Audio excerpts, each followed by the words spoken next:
തകഴി വായന വസന്തം വീട്ടുമുറ്റ പുസ്തക ചർച്ച സംഘടിപ്പിച്ച് Kunjattukara Yuvathara Vayanashala and reading room. Aluva taluk library council president Ravikuttan മാഷ് ചർച്ചയുടെ ഉദ്ഘാടനം നിർവഹിച്ചു.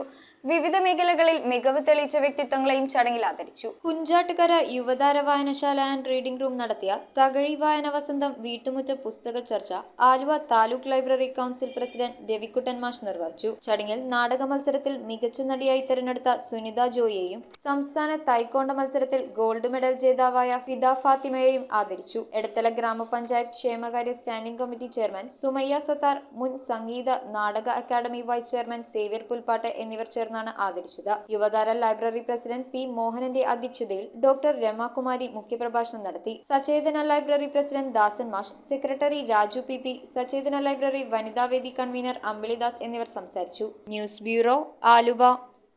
സ്വർണം മണപ്പുറം ലോക്കറിൽ വെക്കൂ. ഓൺലൈൻ ഗോൾഡ് ലോൺ ആപ്പും ഡൗൺലോഡ് ചെയ്യൂ. സ്വർണം മണപ്പുറം ലോക്കറിൽ വെക്കൂ. നിങ്ങളും അങ്ങനെ സ്മാർട്ട് ആകൂ. എവിടെയും എപ്പോഴും സ്മാർട്ട് ആകൂ. Manappuram online gold loan smart ആണ്.